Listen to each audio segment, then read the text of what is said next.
তিন যুবকের মধ্য থেকে প্রথম নম্বর যুবক বলেন, আমি তেমন কোন আমল করাতে পারি নাই।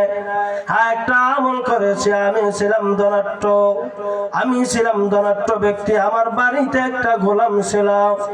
গোলামটা হঠাৎ করে চলে যাবে, অর্ধেক বেতন নিয়ে চলে গেছে, বাকি অর্ধেক বেতন আমার কাছে ছিল।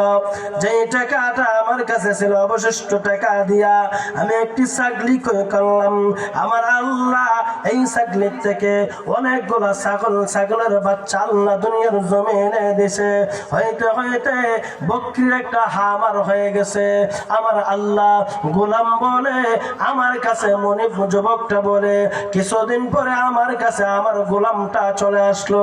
আয়েশা বলতেছেন, মালিক ও মালিক, আমি যে আপনার কাছে বাকি টাকাগুলো পাইতাম, আমার টাকাগুলো দিয়ে দেন, আমার টাকাগুলো ফেরত দেন।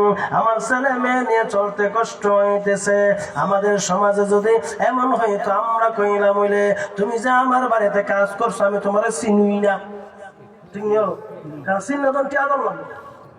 কি কর আমি আপনার কি করলাম জানি, যদি গোলাম আইতো 2-3 বছর পর, 5 বছর পরে আয় কত, মালিক আমি যে কাজ করছি টিয়ারা দেন। আমি কইলাম বলে তুই আমার কোন সময় কাজ করছো, তোর তো আমি চিনি না।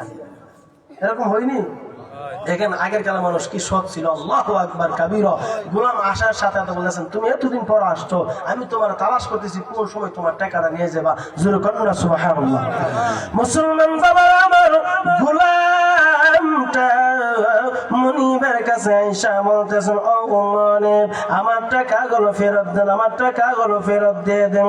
গোলামটা যুবকটা বলতেছেন, আমি আমার গোলামকে লক্ষ্য করে বললাম, ও গোলাম, ওই যে দেখতেছ বকরির খামারটা, ওই বকরির খামার পুরাটাই তোমার, তুমি নিয়ে যাও। আমার গোলাম প্রথমবার মনে করলেন আমি ঠাট্টা করতেছি, মস্কারি করতেছি। গোলাম বলেন, ও মালিক, আপনি কি আমার সাথে ঠাট্টা মস্কারি করতেছেন, মজা করতেছেন? আমি বললাম, না রে গোলাম, আমি তোমার সাথে মজা করি না, ঠাট্টা করি না। তুমি যে আমার কাছে টাকাগুলো পাইতা, এই টাকাগুলোর মধ্যে এই যে টাকা ছিল, টাকাগুলো দিয়া আমি একটি ছাগলি করেছিলাম। এই ছাগলি থেকে আমার আল্লাহ বকরির খামার বানিয়ে দিয়েছে। যারে গোলাম, তোমার হক তুমি আদায় করো, তুমি নিয়ে যাও, সমস্ত ছাগল তোমার জন্য তুমি নিয়ে যাও। আমার গোলাম ওই দিন আল্লাহর কাছে লক্ষ্য করে বললেন, ও আল্লাহ, আমার মনিব যে ব্যবহারটা আমার সাথে করেছে, ও আল্লাহ, এর যা খায়ের তুমি আমার মনিবকে পরকালে দান করে দিও, আল্লাহ দুনিয়া তো দান করে দিও। ও প্রভু, আয় আল্লাহ, আমি তেমন কোন ভালো আমল করতে পারি নাই।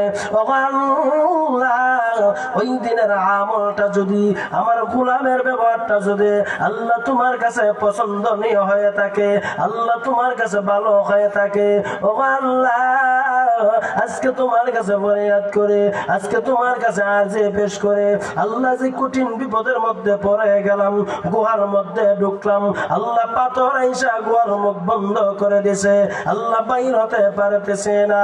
ও আল্লাহ, গোলামের খেদমতের বিনিময়ে আল্লাহ তুমি পাথর থেকে নাজাত দান করো। পাথর